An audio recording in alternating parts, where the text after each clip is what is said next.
Hello and welcome to the Snickerdoodle Knits channel.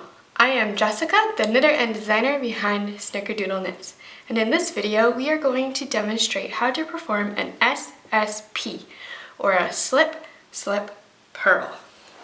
So to get started, you'll need to already have some sort of fabric that you're working on. At the very minimum, you need to have a cast on, but normally your SSP will be in the middle of your work somewhere.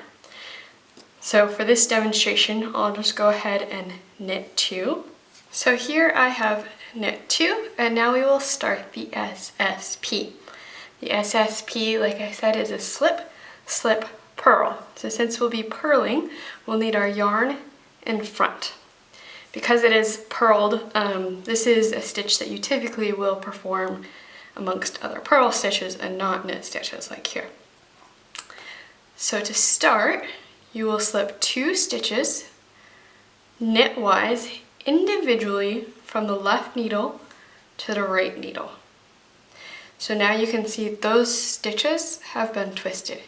And yes, it is important that those are slipped individually and not together. The next thing we will do is purl these 2 slip stitches together. So you can transfer those to the left needle again if you'd like to purl those 2 together. And then I'll show you another way here in a minute. We'll go ahead and purl 2 more, and let's do another SSP. So slip 1 knitwise, slip 2 knitwise. Now instead of transferring those stitches entirely to the left needle, I like to just bring in my left needle behind my right needle and purl those 2 stitches together. It just saves a little bit of time in transferring the stitches because it's still essentially the same thing. So let's go ahead, purl 2 more, and another slip, slip, purl 2 together. Now for demonstration, I'm just going to go ahead and knit 2 so we can see how these are comparing to the knit fabric. Now for an SSP, again, bring your yarn to the front of your work, slip 2 individually knitwise, purl 2 together, and then let's go ahead and just purl the last 2 stitches.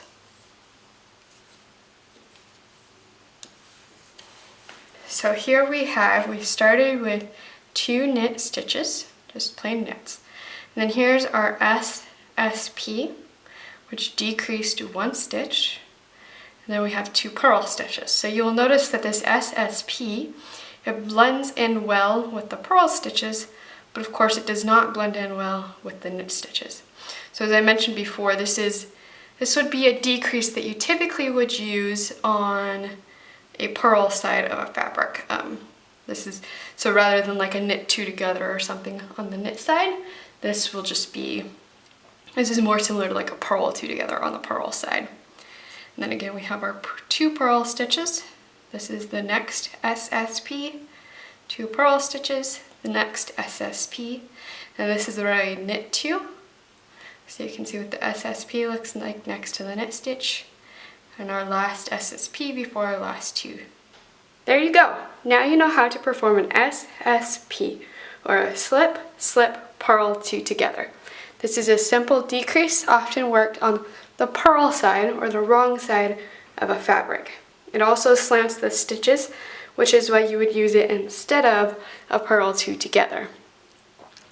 I hope you found this video helpful, informative, and easy to follow. If you continue to have questions, go ahead and replay this video at a slower speed and leave any questions that you still have in the comments down below. If you liked the video, go ahead and give it a thumbs up and follow the Snickerdoodle Knits channel for more knitting tutorial content like this. I look forward to seeing you around. Happy knitting!